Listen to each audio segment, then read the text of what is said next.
The alarm on Vittorio Marchetti's private office door had not gone off in 3 years. Tonight it did not go off either. Yet when he pushed the heavy door open at midnight, the glow of his own computer screen greeted him before he even reached for the light switch. Someone was inside. Someone was sitting in his chair. His hand moved instantly toward his jacket, every muscle in his body tightening the way it always did when something in his world was out of place. Then the light caught her face, and the breath he had been holding came out slow and confused. A little girl, no older than 7, sat behind his desk. Her legs were too short to reach the floor, so they swung gently under the chair. Her small fingers moved across his keyboard, as if she owned the place, as if the most dangerous office in the entire city belonged to her, and not to him. "Who allowed you to come in here?" Vittorio's voice was low, sharp, the same voice that made grown men go pale. The girl did not even flinch. She turned her head, looked at him with wide brown eyes, and studied him the way a teacher studies a student who has arrived late to class. "Nobody allowed me," she said simply. "The door downstairs was open. I came in because it was cold outside." Vittorio stood frozen in the doorway. He had faced armed rivals without blinking. He had negotiated deals where one wrong word could end a man's life.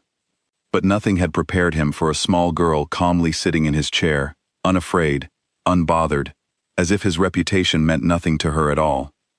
"Where are your parents?" he asked, stepping further into the room. He kept his voice controlled, though his mind was racing. Security had failed. Someone had failed. He would deal with that later. Right now, there was a child in his office, and children were not supposed to exist in his world. "I don't have parents," she said, matter of fact, her attention drifting back to the screen. "I live with my aunt. She works at night. I was staying with a neighbor, but then I got bored, so I walked." "You walked. Alone. At night." Vittorio repeated her words slowly, as if saying them out loud might make them make more sense. They did not. "I'm good at walking," the girl said. "My name is Bianca. What's yours?" For a moment, Vittorio almost answered honestly, the way he would answer no one else in his life. He caught himself, and instead asked, "How did you get past the men at the gate?" Bianca shrugged, her small shoulders rising and falling with complete indifference. "There was a door by the kitchen. Nobody was standing there. It smelled like bread, so I went inside to see, and then I found stairs, and then I found this room. It was warm and quiet, and the computer was already on, so I decided to do my homework." Vittorio looked past her to the screen. Sure enough, an English homework document sat open, half-finished, sitting beside 3 of his private financial files that she had, thankfully, not touched. He felt something strange settle in his chest, something between disbelief and reluctant respect. No one broke into his compound. No one walked past his men. Yet this small girl had done exactly that, without meaning any harm at all, simply because she was cold and needed a quiet place to finish her schoolwork. He should have called security immediately. He should have had her escorted out and questioned every single guard on duty that night. Instead, he found himself pulling the chair from across the room and sitting down across from her, watching her write in careful, slightly crooked handwriting. "Does your aunt know where you are?" he asked. Bianca's pencil paused. For the first time, a flicker of worry crossed her face. "She thinks I'm still at the neighbor's house. She works so much. If she finds out I left, she'll be scared." "She should be scared," Vittorio said, his tone firm again. "It is dangerous for a child to walk alone at night in this city." "I know," Bianca said quietly. "But it was cold, and the neighbor's television was too loud, and I couldn't finish my homework." There was something about the plain honesty in her voice that struck him harder than any threat or accusation ever had. He had built his entire life around control, around never allowing a single detail to slip past him. Yet here was a child who had slipped past everything, past locked gates, past armed guards, past years of careful planning, simply because the world had not been kind enough to give her a warm, quiet place to do her homework. "Finish your sentence," he said finally, nodding toward the screen. "Then we will figure out what to do with you." Bianca smiled, the first real smile he had seen from her, and went back to typing. Vittorio watched her in silence, his mind working through a dozen different plans at once. He needed to know who she was. He needed to know where this aunt lived, why a 7-year-old girl was allowed to wander a dangerous part of the city alone, and most importantly, he needed to know how his supposedly airtight security had allowed a child to walk straight into the heart of his operation without anyone noticing. He stepped out of the room briefly, keeping the door in sight, and called down to the front gate. His voice was low and controlled, but the anger underneath it was unmistakable. "Explain to me," he said, "how a 7-year-old girl walked past every single one of you tonight." The guard on the other end stammered an apology, insisting the kitchen entrance had only been unlocked for a delivery, that it should have been locked again within minutes. Vittorio ended the call without another word. He would deal with the failure later. For now, his focus needed to stay on the girl sitting calmly in his office, as though nothing unusual had happened at all. When he returned, Bianca had already finished her sentence, and was now looking around the room with open curiosity, taking in the dark wood shelves, the heavy curtains, the framed photograph on the wall that showed no faces, only an old, empty house. "Is that where you grew up?" she asked, pointing at the photograph. Vittorio's jaw tightened. No one in years had dared to ask him a personal question, let alone point directly at the one photograph in his office that held real meaning.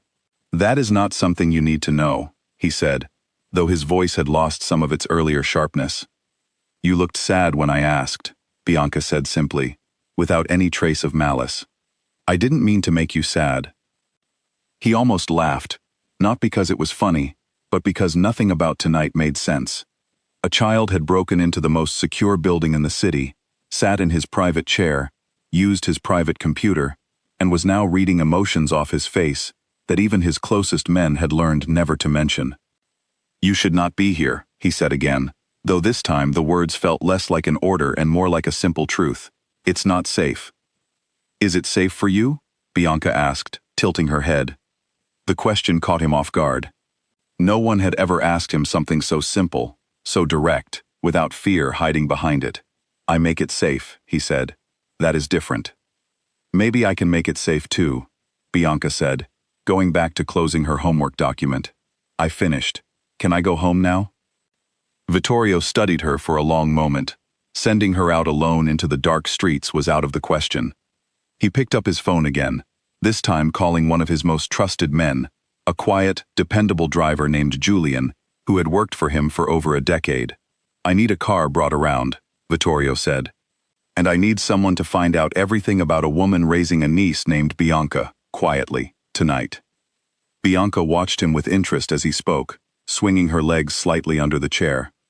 "Are you going to take me home?" she asked once he had hung up. "Yes," Vittorio said. "But first, tell me about your aunt. What is her name?" "Elena," Bianca said. "She works at the hospital. She takes care of sick people all night, and then she sleeps during the day, so I have to be quiet." Vittorio nodded slowly, filing away the information. A nurse, working night shifts, raising a niece alone. It painted a picture of exhaustion, of a woman stretched too thin to notice a small girl slipping out into the night. He felt no anger toward this Elena, only a strange, unfamiliar pull toward wanting to understand how such a situation had been allowed to happen. "You are very brave," he said finally, surprising himself with the words. "But bravery without safety is dangerous. Do you understand?" Bianca nodded seriously, the way children do when they want an adult to believe they understand something bigger than they truly do. "I understand," she said, "but it was warm here, and you didn't yell at me. Not really." Vittorio almost smiled. Almost. "Do not test that," he said, though there was no real threat behind the words anymore. When Julian arrived at the office door a few minutes later, he stopped dead at the sight before him, his usually composed face slipping into open shock. His boss, the man who had built an empire on fear and precision, was sitting calmly across from a small child, discussing homework, as if the world outside these walls did not exist. "Boss," Julian said carefully, "the car is ready." Vittorio stood, straightening his jacket, his expression returning to its usual unreadable calm. "Get her coat," he said, "and find out everything about the aunt before we reach her building. I want to know why a child was allowed to walk these streets alone tonight." Julian nodded quickly, though his eyes kept flicking toward Bianca, who was now gathering her small backpack from beside the desk, with the same calm confidence she had shown from the very beginning. As they walked down the long hallway toward the elevator, Bianca slipped her small hand into Vittorio's without hesitation, as though it was the most natural thing in the world. He looked down at her hand in his, and for the first time in longer than he could remember, he did not immediately pull away. "Thank you for not being scary," Bianca said quietly, as the elevator doors closed. Vittorio did not answer right away. Outside, the city lights blurred past the tinted windows of his private car, and beside him sat a child who had walked straight through every wall he had built around himself without even trying. He did not yet know what this night would mean for the rest of his life, only that something inside the coldest man in the city had shifted, quietly and completely, the moment a little girl asked who had allowed her to sit in his chair. The drive across town was quiet, except for the low hum of the engine and the occasional flicker of streetlights sweeping across Bianca's face.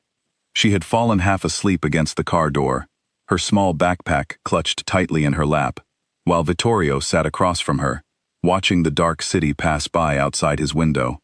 Julian drove without a word, glancing occasionally in the mirror at the strange scene behind him. When they finally reached the address Julian had found, a modest apartment building on a quiet street, far from the wealth and danger of Vittorio's world, the lights in one window on the third floor were still burning. Vittorio stepped out first, straightening his jacket, before turning to help Bianca out of the car. She rubbed her eyes and looked up at the building with a small, guilty expression. "My aunt is going to be upset," she said softly. "She has every right to be," Vittorio replied, though his tone remained calm. "But she will be more upset if something happens to you than if you simply explain the truth." Bianca nodded, though she did not look entirely convinced. Together, they climbed the narrow staircase, Vittorio's presence filling the small hallway in a way that felt strange against the modest, worn carpet and dim lighting. When they reached the door, he knocked firmly, 3 even knocks, and stepped back slightly to let Bianca stand in front. The door opened almost instantly, revealing a woman in hospital scrubs, her dark hair pulled back in a loose bun, exhaustion evident in every line of her face. The moment her eyes landed on Bianca, relief and fear crashed together across her expression. "Bianca," she breathed, dropping to her knees to pull the girl into her arms. "Where were you? I called the neighbor. She said you disappeared hours ago. I have been looking everywhere." "I'm sorry," Bianca said quietly, her voice muffled against her aunt's shoulder. "I went for a walk, then I got lost, and then I found a warm place to do my homework." Elena's eyes lifted then, finally noticing the tall, composed man standing a few steps back in the hallway. Her expression shifted instantly from relief to guarded caution, the way anyone in this city instinctively reacted to a stranger who carried himself the way Vittorio did. "Who are you?" she asked, rising to her feet, positioning herself slightly in front of Bianca. "My name is Vittorio Marchetti," he said simply. "Your niece found her way into my office tonight. I wanted to make sure she got home safely." Elena's face paled slightly at the name, recognition flickering behind her eyes, though she said nothing about it directly. Instead, she looked down at Bianca with a mixture of worry and disbelief. "You walked all the way there?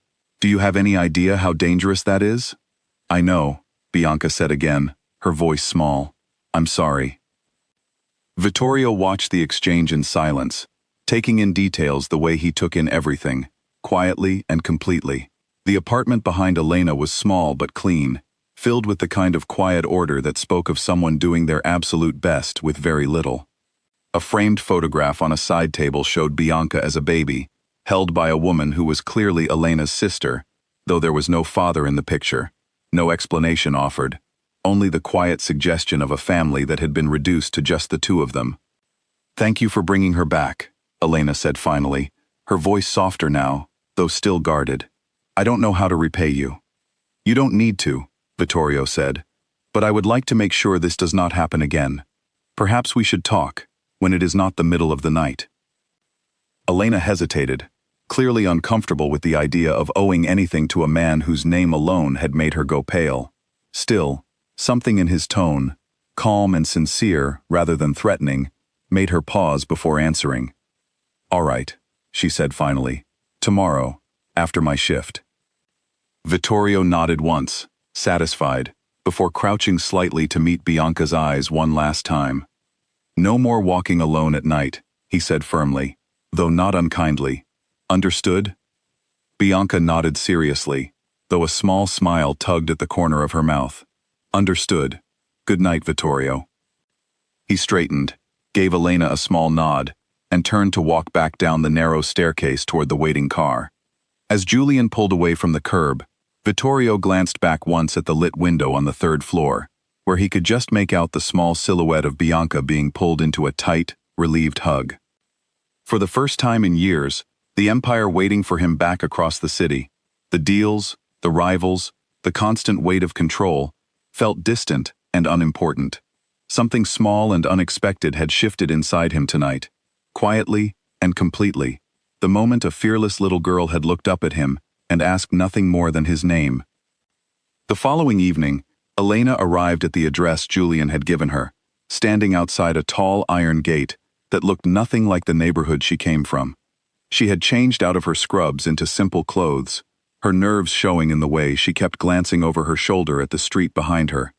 When the gate opened without her needing to speak, she understood immediately that she was being watched, that every step she took was already known before she took it. Vittorio met her in a smaller sitting room this time, not his office, a space with softer lighting and comfortable chairs, though the tension between them remained sharp. He gestured for her to sit, and she did, perched on the edge of the cushion as though ready to leave the moment something felt wrong. "I appreciate you coming," he said, his tone measured. "I wanted to speak plainly with you about last night." "I still don't understand how she got past your gates," Elena said, her voice carrying both exhaustion and lingering anger. "If your security is that weak, maybe it isn't safe for anyone to be near your home, including Bianca." "The failure has been corrected," Vittorio said simply. "The men responsible will not make that mistake again. But I did not ask you here only to discuss security.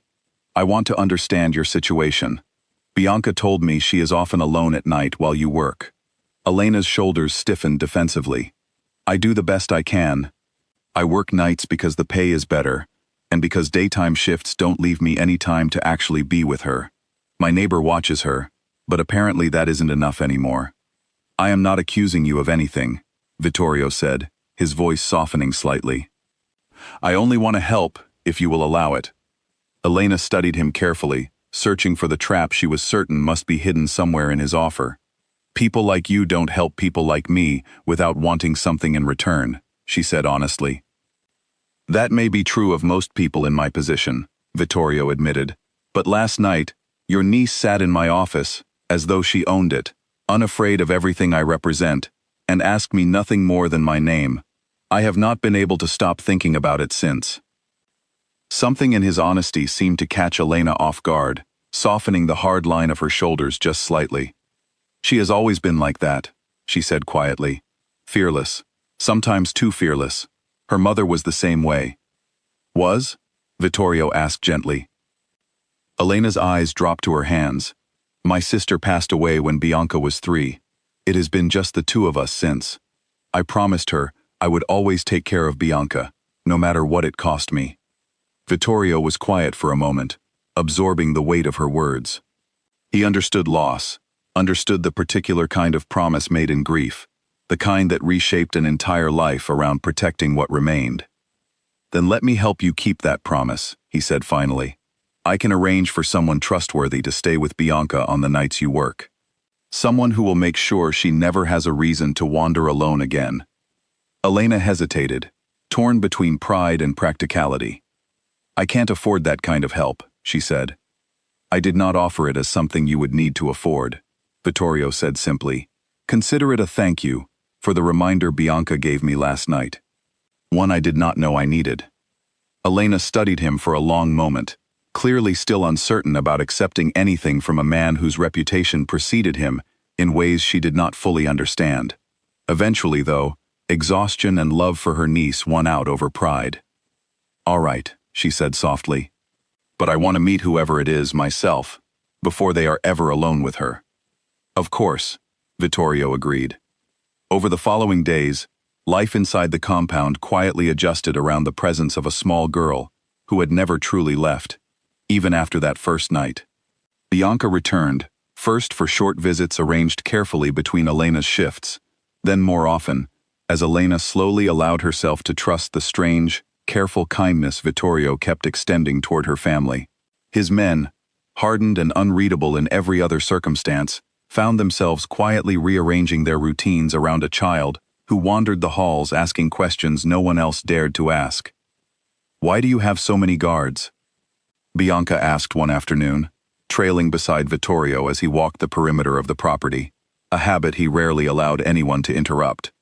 "Because there are people in this world who wish to take what I have built," he answered honestly, deciding somewhere along the way that lying to her felt more difficult than telling the truth. "Do they want to hurt you?" she asked, her voice quieter now, the fearless confidence from that first night giving way, just slightly, to something more vulnerable. "They would try," Vittorio said, "but that is why the guards are here, to make sure they never succeed." Bianca considered this for a moment, walking silently beside him before speaking again. "Would they ever try to hurt me?" The question landed heavier than Vittorio expected, settling uncomfortably in his chest. He crouched slightly to meet her eyes, choosing his words with more care than he had used in years. "No one will ever hurt you while you are here," he said firmly. "I promise you that." Bianca nodded, seemingly satisfied, and skipped ahead toward the garden without another word, leaving Vittorio standing there with the full weight of a promise he intended to keep, no matter what it cost him. Elena, meanwhile, began to notice changes in her niece that she could not ignore. Bianca spoke more confidently, laughed more easily, and seemed genuinely happy in a way that had been missing since her sister's death had left an unspoken sadness hanging over their small apartment. Elena herself found her guarded caution toward Vittorio slowly shifting into something more complicated, something she was not entirely ready to name. One evening, after finishing an unusually difficult shift at the hospital, Elena arrived to collect Bianca and found Vittorio sitting quietly in the garden, watching the girl chase fireflies across the grass in the fading light. He looked up as she approached, and for a brief moment, the hardened, controlled expression he usually wore slipped into something softer, something almost unguarded. "She talks about you constantly," Elena said, sitting down on the bench beside him, exhaustion evident in her voice. "It worries me sometimes, how attached she has become." "It worries me as well," Vittorio admitted quietly. "I have spent my entire life making sure nothing could reach the parts of me that still feel. Yet somehow, in a single night, she reached them anyway." Elena studied him carefully, searching his face for the danger she had been warned about her entire life, the danger that came with a name like his.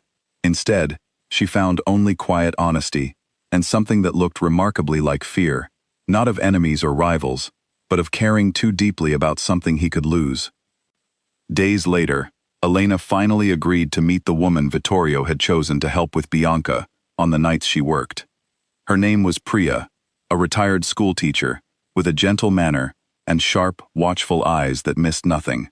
Elena questioned her carefully for nearly an hour, asking about her background, her patience, her experience with children who had lost a parent.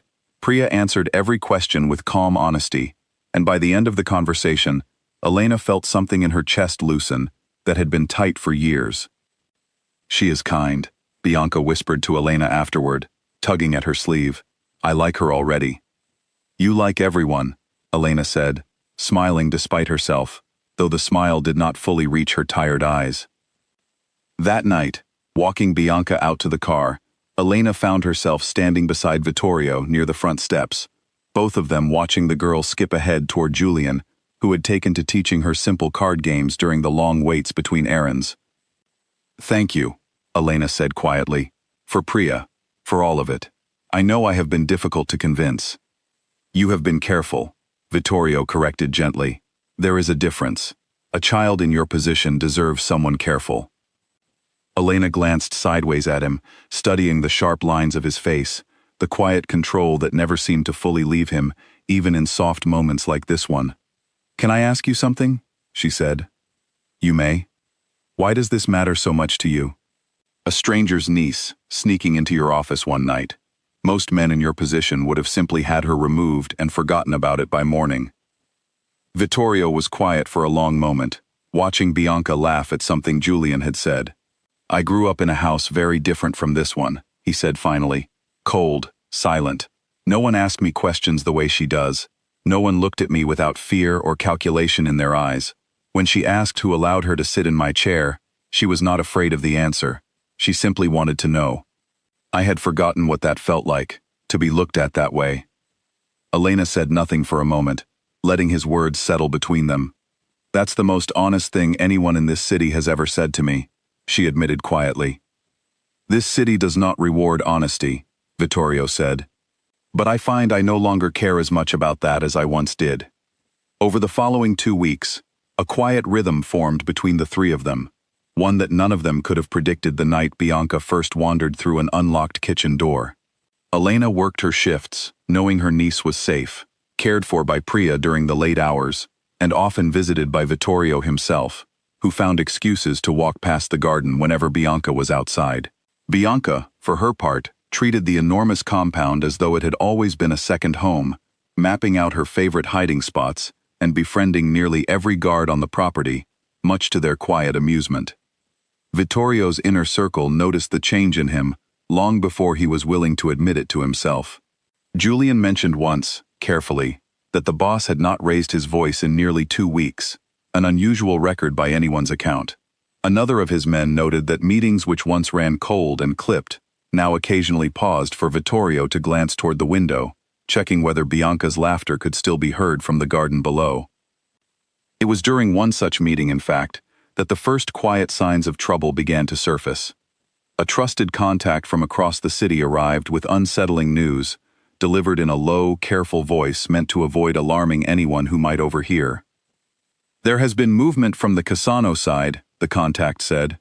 "Nothing direct yet, but questions have been asked. About your household, about who comes and goes." Vittorio's expression did not change, though something behind his eyes sharpened instantly. "What kind of questions?" "About a child," the contact admitted. "A little girl seen entering and leaving your gates regularly. They want to know who she is to you." With the room fell silent, Vittorio's jaw tightened, the softness that had settled over him in recent weeks giving way, instantly, to the sharp, calculating focus that had built his empire in the first place. He thought of Bianca chasing fireflies in the garden, of her small hand slipping so easily into his that first night, and felt a cold, protective anger rise in his chest, unlike anything he had experienced in years. "Find out exactly what they know," he said, his voice low and dangerous, "and make certain nothing happens to that child. Nothing, do you understand me?"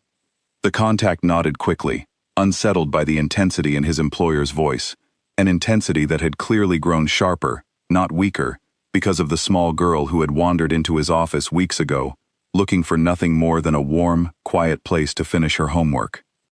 That same evening, unaware of the danger gathering just beyond the walls, a car sat parked several streets away from the compound, its occupant watching the gates with careful, patient interest. Inside, a man loyal to the Cassano organization made a quiet phone call, relaying details about a small girl who had somehow found her way into the life of the city's most feared and previously untouchable boss. "He has a weakness now," the man said quietly into the phone. "A child, the nurse's niece. He would do anything to protect her." On the other end of the line, a slow, calculating voice absorbed the information with clear interest.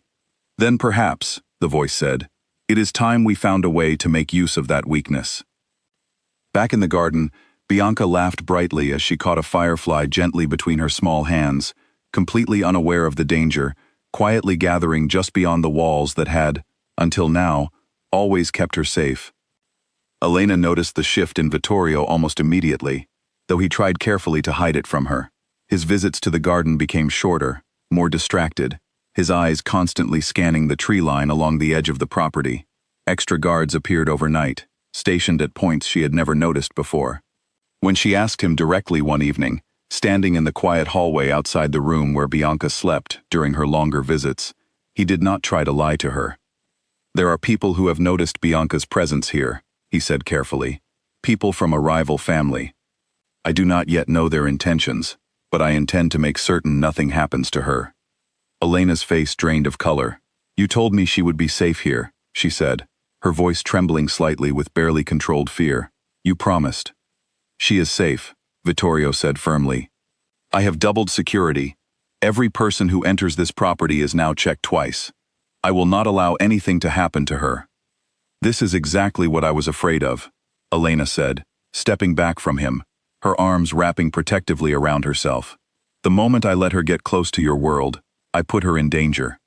I should never have agreed to any of this. Elena, Vittorio said, his voice softening, though the urgency beneath it remained. I understand your fear, but removing her from here now, without protection, would put her in far greater danger than keeping her close. The people asking questions already know her face. Distance will not erase that. Elena pressed a shaking hand to her mouth, torn between the instinct to run as far from this world as possible and the terrible knowledge that Vittorio's warning was likely true. What do they want with her? She whispered. Leverage, Vittorio said honestly, because he had promised himself he would never lie to her, no matter how difficult the truth became. A way to control me. That is what powerful men do to each other in this world. They find what matters most and use it. Then she matters too much to you, Elena said quietly, and now she is paying the price for it. Vittorio did not argue the point, because he could not honestly deny it. Instead, he stepped closer, his voice dropping into something quieter, more vulnerable than she had ever heard from him. I know I have no right to ask this of you, he said, but please, do not take her away from here in fear. Let me protect her the way I protect everything that matters to me. I give you my word, nothing will reach her while she is under this roof. Elena studied him for a long moment, searching his face for any sign of deception, and finding none. Slowly, reluctantly, she nodded. If anything happens to her, she said, her voice breaking slightly, I will never forgive either of us. Nothing will happen to her, Vittorio said again, though the weight of the promise settled heavily across his shoulders as he said it. Over the following days, the compound transformed quietly around the growing threat. Guards who once patrolled in relaxed rotations now moved with sharp, deliberate precision. Julian took on the added responsibility of personally overseeing Bianca's movements whenever she was outside, walking a few careful steps behind her wherever she wandered, though he tried his best not to let her notice the change. Bianca, perceptive as always, noticed anyway. Why is everyone watching me so much? She asked Vittorio one afternoon, sitting across from him at the small table in the garden, where they had taken to sharing an early dinner together, whenever Elena's shift ran late. Vittorio considered his answer carefully, unwilling to frighten her, yet unwilling to lie. There are people who wish to cause trouble, he said gently. The guards are simply making sure that trouble stays far away from you. Because of me being here? Bianca asked, her voice quieter than usual, an unfamiliar worry creeping into her expression. Because you matter to me, Vittorio said honestly, and because there are people in this world who try to hurt what matters to others, simply to gain power for themselves. But I promise you, nothing will happen. You are safe. Bianca considered this for a long moment, poking at the food on her plate. My mother used to say, brave people aren't people who aren't scared, she said finally. She said brave people are scared, and they keep going anyway. Vittorio felt something tighten in his chest at her words, an ache he had not expected. Your mother sounds like she was very wise, he said quietly. I think so too, Bianca said, managing a small smile despite the worry still lingering in her eyes. That evening, after Bianca had gone to bed under Priya's watchful care, Vittorio called together his most trusted men, in the same office where this entire unexpected chapter of his life had begun. The mood in the room was tense, focused, entirely different from the quiet warmth that had settled over the compound in recent weeks. I want everything the Cassano family has been doing traced back to its source, Vittorio said, his voice hard and controlled. Every question they have asked, every man they have sent to watch these gates. I want to know exactly how far this has gone, and I want it stopped before it becomes anything more than questions. One of his senior men, a sharp, careful strategist named Dominic, leaned forward with a grim expression. They may be testing how far you would go to protect her, Dominic said. If they learn just how much she matters to you, They will not hesitate to use that against you directly. Then we make certain they never get the chance, Vittorio said firmly. I want additional men stationed along every route Bianca or Elena might travel. I want their apartment building watched discreetly, without alarming Elena further, and I want to know the moment anyone connected to the Cassano family comes within a mile of either of them. The men around the table nodded in unison, though the tension in the room remained thick. Vittorio had built his reputation on control, on always staying several steps ahead of anyone foolish enough to challenge him. But this was different. This was not territory, or money, or power. This was a small girl's safety, and the stakes had never felt so unbearably personal. 3 nights later, the quiet tension shattered without warning. Elena had just settled into an unusually early shift ending, hurrying home through the quiet streets near her apartment, when she noticed a car idling near the entrance to her building, its headlights off despite the darkness. Her pulse quickened instantly, years of quiet caution kicking in before conscious thought could catch up. She hurried inside, locking the door firmly behind her, only to find Priya waiting with an unusually tense expression, Bianca already fast asleep in the next room. There was a man outside earlier, Priya said quietly, careful not to raise her voice. He didn't approach, but he watched the building for nearly 20 minutes before leaving. I already called it in. Elena's hands trembled as she checked on Bianca, watching her niece sleep peacefully, completely unaware of how close danger had crept toward their quiet, ordinary life. She picked up her phone and called Vittorio without hesitation, her voice tight with barely controlled fear. Someone was watching my building tonight, she said. The moment he answered, Priya saw him. He didn't do anything, but he was watching. Vittorio's voice, when he responded, was calm, controlled, though an unmistakable edge of urgency ran beneath it. I am sending a car immediately. I want you and Bianca here tonight, and I want you to stay here until this situation is fully resolved. Vittorio, Elena said, her voice breaking slightly. This is exactly what I was afraid of. I know, he said quietly. And I will not let it go any further. I promise you that. Within the hour, Elena and a sleepy, confused Bianca were safely inside the walls of the compound once again, though this time, the atmosphere felt entirely different from the warm, easy visits of recent weeks. Guards stood at every entrance with sharpened focus, and Vittorio himself paced the length of his office long into the night, the full weight of the danger he had unknowingly invited into their lives settling heavily across his shoulders. He understood now, with absolute clarity, that protecting Bianca and Elena would require more than added guards and careful watching. It would require confronting the Cassano family directly, before their quiet, patient testing turned into something far more dangerous. The next morning, Vittorio arranged a private meeting with a man named Gerald Castellano, an old associate who maintained careful, distant ties to the Cassano organization without being fully bound to their loyalties. They met in a small, quiet cafe far from either of their usual territories, the kind of neutral ground where business could be discussed without immediate consequence. You have been busy, Gerald said, stirring his coffee slowly, his eyes studying Vittorio with careful interest. Word travels fast in this city. A little girl, a nurse, quite a change from the man I remember. I did not come here to discuss my personal affairs, Vittorio said evenly, though the warning in his tone was unmistakable. I came to understand why the Cassano family has taken such a sudden interest in mine. Gerald leaned back, considering his words carefully. You have always been difficult to reach, Vittorio. Untouchable, some would say. No family, no weakness, nothing to hold against you. That has always frustrated men like the Cassanos, who prefer their enemies to have something worth losing. And now they believe they have found it, Vittorio said flatly. Perhaps, Gerald admitted, though I would caution you, they have not yet decided how far they intend to take this. A show of strength now, done carefully, might be enough to convince them the cost of pursuing this further is simply too high. Vittorio absorbed this information in silence, his mind already turning over the possibilities. A show of strength was something he understood well, though the idea of using it to protect a child, rather than to expand territory, felt entirely new, entirely more urgent than anything he had fought for in years. Tell them, Vittorio said finally, his voice low and absolutely certain, that anyone who comes near that child will regret it in ways they cannot yet imagine. I did not build what I have by making empty threats, and I do not intend to start now. Gerald studied him for a long moment, something like genuine respect flickering behind his careful expression. I will make certain the message is delivered clearly, he said.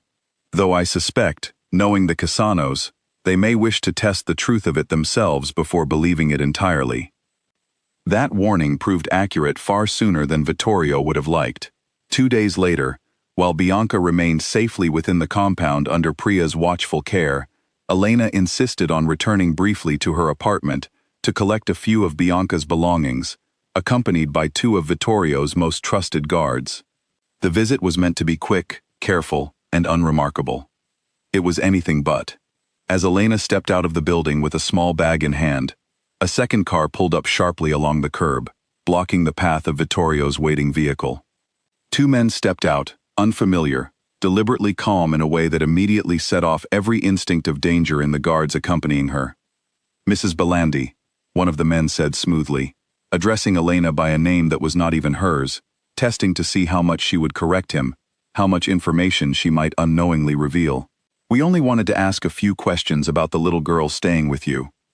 Elena's blood ran cold, though years of quiet resilience kept her expression carefully controlled. I don't know what you're talking about, she said firmly, stepping back toward the safety of her guards. The second man smiled, though there was nothing warm in it. No need to be frightened. We simply wanted her to know something. Marchetti's protection is not as absolute as he believes it to be. Before either guard could react, the men returned calmly to their car and drove away, leaving nothing behind but a chilling, deliberate message and a badly shaken Elena, who stood frozen on the sidewalk long after the car had disappeared from view. When she arrived back at the compound and relayed the encounter to Vittorio, his reaction was immediate and unmistakably sharp. The careful control he usually maintained cracked visibly, replaced by a cold, focused fury that even Julian, who had worked beside him for over a decade, had rarely witnessed. They approached her directly, Vittorio said, his voice dangerously quiet. In broad daylight, with my own guards standing beside her. They wanted you to know they could, Dominic said grimly. This was never about the questions. It was about proving they could reach her whenever they choose. Vittorio turned toward the window, staring out at the garden where Bianca sat innocently with Priya, laughing at something entirely unrelated to the danger closing in around her small, unsuspecting world. He thought of the promise he had made to Elena, the promise that nothing would happen to her niece while she remained under his protection, and felt the full, unbearable weight of that promise settle across his shoulders.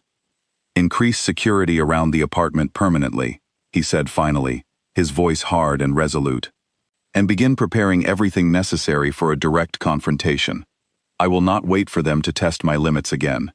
If the Casano family wishes to see how far I am willing to go, I intend to show them clearly, once and for all. Elena, standing quietly in the doorway, overheard every word. Fear still lingered in her chest, sharp and constant, but beneath it, something else had begun to take root as well. A fragile, unexpected trust in the man who seemed determined to burn down his entire carefully built world, rather than allow any harm to reach the little girl who had once wandered fearlessly into his office, searching only for warmth. Promise me, she said quietly, stepping fully into the room, that whatever you plan to do, it ends this. Completely. I cannot live like this, waiting for the next car to appear outside my door.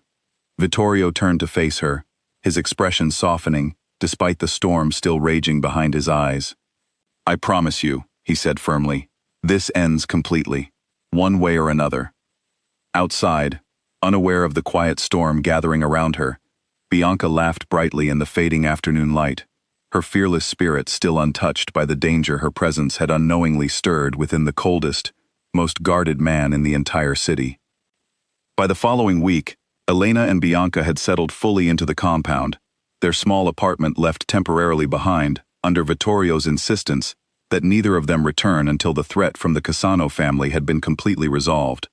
Elena continued her hospital shifts, though now a quiet, unmarked car followed her discreetly to and from work each day, driven by a guard she had slowly come to trust despite herself. Bianca, for her part, adjusted to her new surroundings with the same fearless ease she had shown from the very beginning, though even she had begun to notice the added tension humming beneath the surface of the household. She noticed the extra guards at the gate, the way conversations sometimes stopped abruptly when she entered a room, the careful, watchful way Priya now walked a half-step closer to her wherever they went. "Is it because of the men who talked to Aunt Elena?" she asked Vittorio one evening, catching him alone in the quiet hallway outside her room. Vittorio crouched down to meet her eyes, unwilling to lie to her even now, when the truth carried real weight. "Yes," he admitted, "but I promise you, everything is being done to make certain they cannot come near you or your aunt again." Bianca nodded slowly, though worry lingered behind her usually bright expression. "My mother used to say bad things happen sometimes, even to good people," she said quietly. "But she said good people find each other, and that's how they get through it." Vittorio felt the familiar ache tighten in his chest, the one that had become increasingly frequent since the night she first sat fearlessly in his chair. "Your mother was right," he said softly, "and you have found good people, Bianca. I promise you that." That same night, word arrived through Dominic that the Cassano family had grown bolder, no longer content with quiet questions and careful tests. A reliable source within their organization had confirmed a plan forming to approach Bianca directly, not through Elena, but at school, where security remained far lighter than anything surrounding the compound. Vittorio's reaction was immediate and absolute. "She does not leave these walls again until this is finished," he said, his voice hard with barely restrained fury. "Arrange for a private tutor. I will not risk her safety for the sake of routine." Elena, standing nearby when the news arrived, felt her legs weaken beneath her. "They want to take her," she whispered, horror washing over her face. "From her school, from children her own age, teachers, people who are supposed to keep her safe." "They will not succeed," Vittorio said firmly, though the anger simmering beneath his calm exterior was unmistakable. "But I need to know exactly how far they intend to go, and I need to end this before they attempt anything at all." 2 days later, against every instinct telling him to keep Bianca locked safely within the compound forever, Vittorio made the difficult decision to allow one final, carefully monitored trip to her school, not to attend classes, but to formally withdraw her enrollment and quietly close that avenue of vulnerability for good. He accompanied her personally, flanked by an unusually heavy escort of guards, positioned discreetly around the perimeter of the school grounds. The visit proceeded smoothly at first, Bianca chatting happily beside him as they walked toward the front office, entirely unaware of the danger her father figure was working so hard to keep hidden from her. It was as they were leaving, walking back toward the waiting car, that everything shifted in an instant. A car Vittorio did not recognize pulled sharply into the school's front drive, 2 men stepping out with deliberate speed, their eyes locked directly on Bianca. Julian reacted instantly, stepping between them and the girl with practiced precision, while 2 additional guards closed in from either side, their presence alone enough to make the intruding men hesitate. "That's close enough," Julian said sharply, his voice carrying an unmistakable warning. The 2 men exchanged a brief, calculating glance before raising their hands slowly, a clear signal of retreat rather than confrontation. "Just checking in," one of them said smoothly, though his eyes lingered pointedly on Bianca before he turned back toward the car. "Marchetti should know we can reach her anywhere. Today was simply a reminder." They left as quickly as they had arrived, tires screeching softly against the pavement as the car disappeared around the corner, leaving behind a shaken, frightened Bianca, clutching tightly to Vittorio's hand, and a group of guards standing tensely, weapons still holstered but ready, watching the empty street with sharp, unblinking focus. "Vittorio," Bianca whispered, her voice trembling in a way he had never heard from her before. "Were those the bad men?"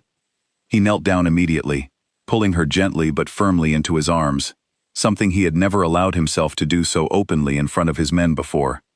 "Yes," he said honestly, unwilling to lie to her even in this frightening moment. "But they are gone now, and I promise you, they will not get close to you again." Bianca buried her face against his shoulder, and for the first time since that fearless first night in his office, Vittorio felt her small body trembling with real fear.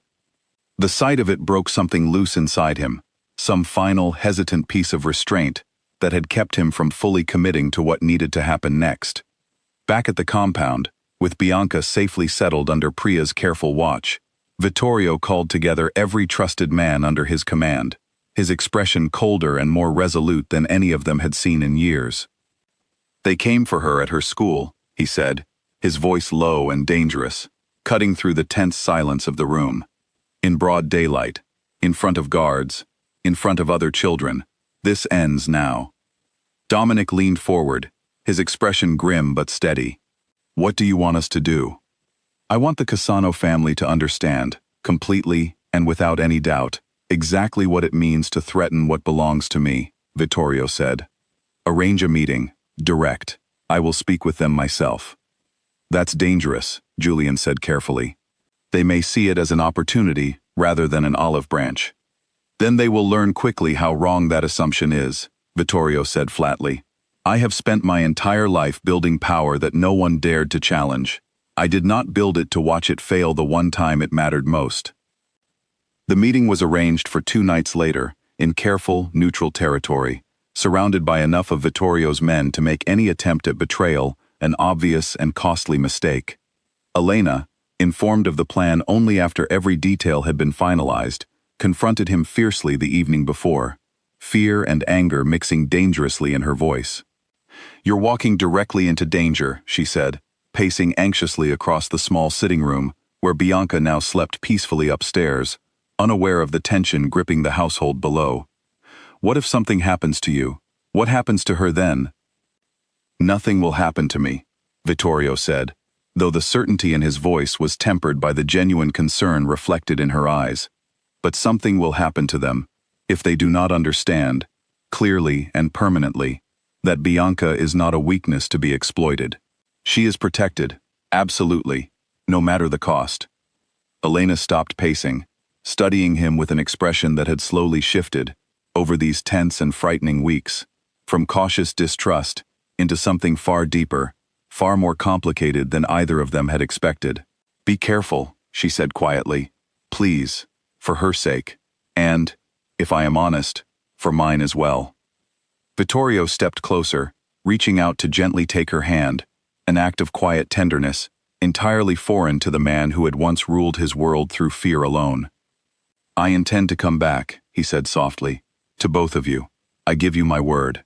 Before he left, Vittorio climbed the stairs quietly and stood for a long moment outside Bianca's door, watching her sleep peacefully in the soft glow of a small nightlight Priya had placed on her dresser. She had fallen asleep clutching a worn stuffed rabbit, the same one Elena mentioned had belonged to her mother, passed down as one of the few physical reminders left of a woman Bianca barely remembered. He thought back to the first night, to the fearless way she had looked up at him without a trace of fear, asking nothing more than his name. In that single moment, something in him had shifted permanently, though it had taken these frightening weeks for him to fully understand the depth of that change. He was no longer simply a man protecting territory or reputation. He was, in every way that mattered, protecting a family he had never expected to have. I will not let anything happen to you, he whispered quietly into the dim room, before turning and making his way back down the stairs toward the car waiting to carry him into the heart of the danger he intended to end once and for all. Elena met him at the front door, her arms crossed tightly against the chill of the night air, though the cold had little to do with the shiver running through her. I keep telling myself this is the right decision, she said quietly, but every part of me wants to beg you to stay instead.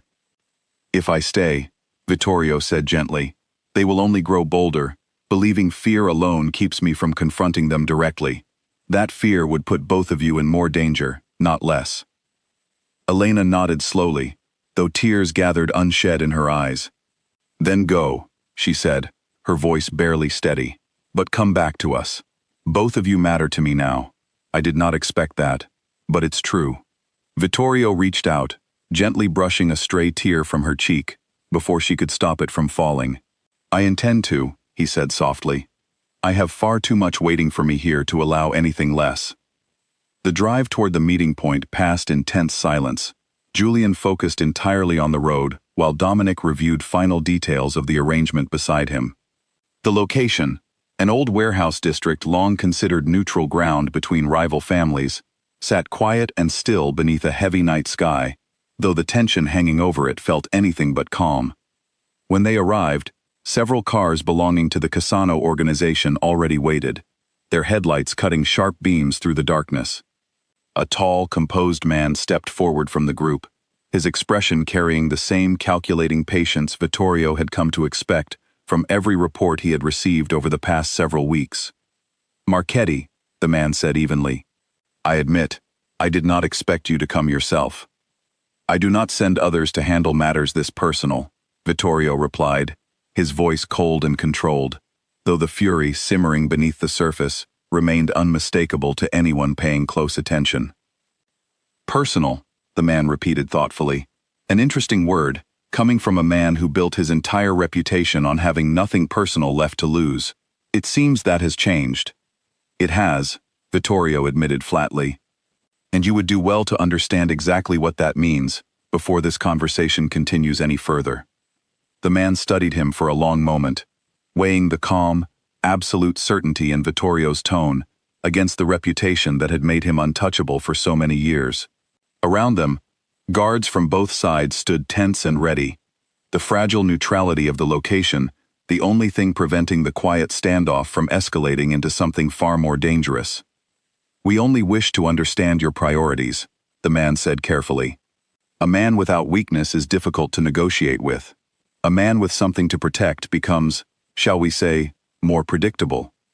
"Then let me remove any confusion," Vittorio said, stepping closer, his voice dropping into something low and absolutely unwavering. "The child is not a weakness to be exploited. She is protected, completely, permanently, at any cost I am required to pay. If your family approaches her again, in any way, through any method, you will not be dealing with careful negotiations any longer. You will be dealing with the full and complete end of everything your organization has built. Do I make myself clear?" The warehouse fell utterly silent, the weight of his words settling heavily over everyone present. The Cassano representative studied him carefully, searching for any hint of bluff behind the threat, and finding none whatsoever. "Clear," the man said finally, a note of grudging respect entering his voice, despite the tension still thick in the air. "I will relay your position exactly as stated." "See that you do," Vittorio said, turning without another word, and walking back toward his waiting car, Julian and Dominic falling into step beside him, the tension in their shoulders finally beginning to ease with every step that carried them further from the standoff. As the car pulled away from the warehouse district, Vittorio allowed himself, for the first time that night, a slow, steadying breath. The confrontation had gone exactly as he intended, message delivered with absolute clarity, though he understood well enough that words alone might not be sufficient to guarantee the safety he had promised so fiercely to both Elena and Bianca. "They will test it," Dominic said quietly from the front seat, echoing the same thought running through Vittorio's mind. "Families like the Cassanos rarely accept a single warning as final." "Then we will be ready," Vittorio said simply, watching the city lights blur past the window, his thoughts already turning toward the small girl waiting safely for him back home, and the fragile, unexpected family he intended to protect, no matter what challenges still lay ahead. Dominic's warning proved accurate sooner than any of them hoped. 3 nights after the warehouse meeting, a quiet alert reached Vittorio just after midnight, pulling him from an uneasy sleep. A vehicle unfamiliar to the compound's security had been spotted circling the outer perimeter twice within the hour, moving with the deliberate patience of men testing for weaknesses rather than passing through by accident. Vittorio was on his feet immediately, pulling on his jacket as Julian's voice crackled through the phone with quiet urgency. "2 men on foot near the east wall," Julian reported. "They do not appear to be attempting entry yet. Just watching."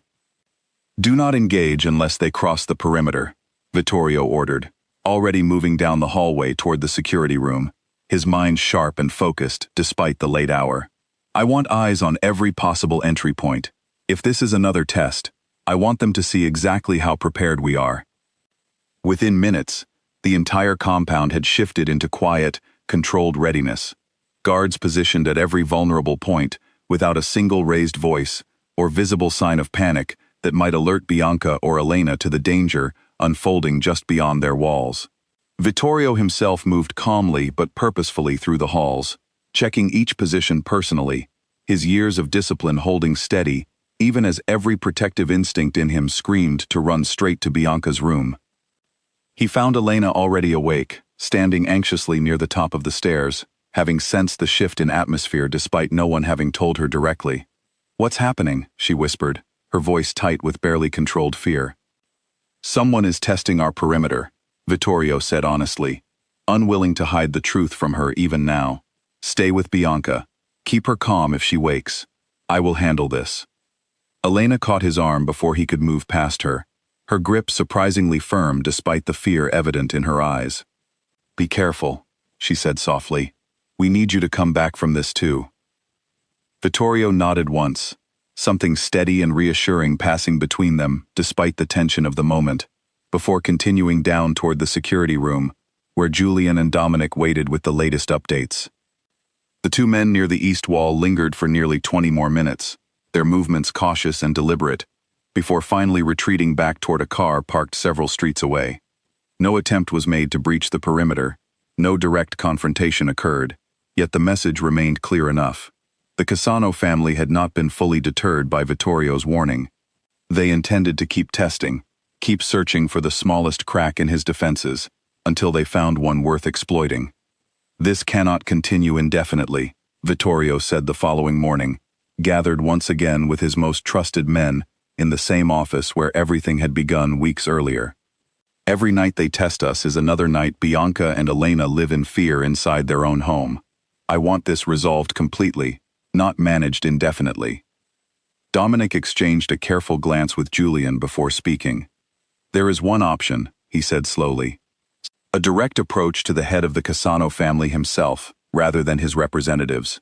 It is considerably more dangerous, but it would remove any ambiguity about where you stand, and it would force him to make a final decision rather than continuing these smaller tests."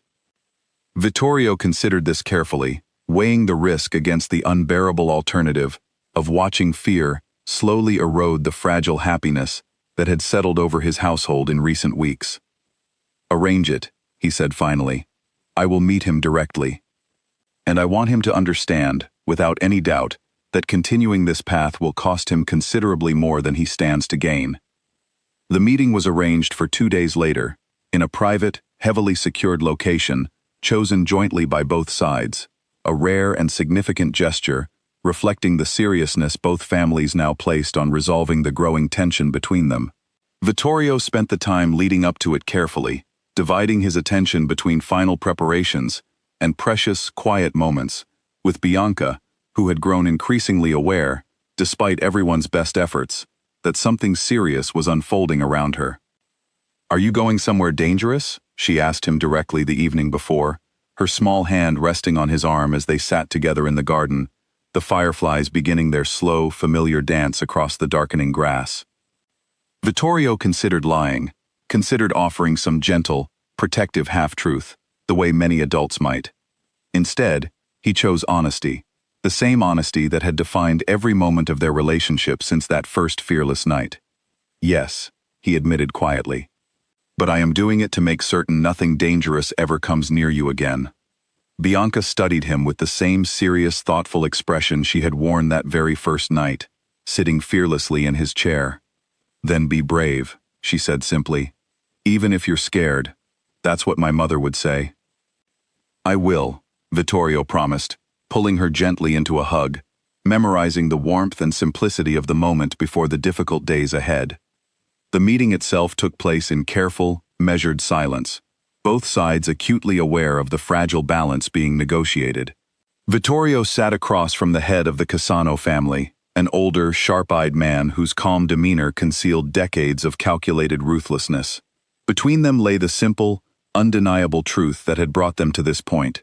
A child's safety weighed against the pride and ambition of two powerful men, unwilling to appear weak in front of the other. "You have made your position clear through your men," the older man said finally, studying Vittorio with careful, assessing eyes. "A child changes everything for you. That is unusual, for someone in your position. It does not change my capabilities, Vittorio replied evenly. It only changes what I am willing to risk in order to protect what matters most to me. I would suggest you consider that carefully before continuing down this path. The older man was quiet for a long moment, weighing the calm, unwavering certainty in Vittorio's voice against years of experience, reading exactly how far a man was willing to go before backing down. Eventually, something shifted in his expression, a grudging, practical acknowledgement rather than genuine respect. Very well, he said finally. The tests end here. I have no interest in a war that costs more than it could ever gain. Consider the matter closed, provided it remains closed on both sides. It will, Vittorio said firmly, extending a hand that the older man accepted after only the briefest hesitation, sealing an uneasy but genuine resolution between two men who understood, in their own ways, the true cost of the alternative. When Vittorio returned to the compound that evening, the relief that settled over the household was immediate and unmistakable. Elena met him at the door, searching his face carefully before allowing herself to believe the danger had truly passed. It's over? She asked softly. It's over, Vittorio confirmed, pulling her gently into his arms, feeling the tension finally leave her body as she allowed herself, for the first time in weeks, to fully relax against him. Bianca came running down the hallway moments later, drawn by the sound of voices, launching herself directly into Vittorio's arms with the same fearless enthusiasm she had shown from their very first meeting. You came back, she said happily, burying her face against his shoulder. I told you I would, Vittorio said softly, holding her close, the fierce protectiveness that had defined these difficult weeks, settling now into something quieter, steadier, permanent. In the weeks that followed, life within the compound slowly transformed into something neither Vittorio nor Elena had ever expected to find in this dangerous, guarded world. Elena eventually returned to her regular apartment, though visits between the two households became so frequent that the distinction between them began to blur entirely. Bianca continued attending school again, now under carefully discreet, but no longer overwhelming protection, her fearless spirit fully restored once the shadow of danger had lifted completely from her young life. Vittorio found himself changed in ways he had never anticipated. The night he first pushed open his office door to find a small, unafraid girl sitting calmly in his chair. The empire he had built through discipline and control remained as strong as ever, yet it no longer defined the entirety of his existence. He had discovered something far more valuable within its walls, a fragile, unexpected family, built not through blood or obligation, but through fearless honesty and quiet, steady love. One evening, months after that first extraordinary encounter, Vittorio returned to his office late, the familiar routine now carrying an entirely different meaning than it once had. He pushed open the door, and there, exactly as before, sat Bianca in his chair, her small fingers moving confidently across the keyboard, completely at home in a space that had once been the most guarded, untouchable place in the entire city.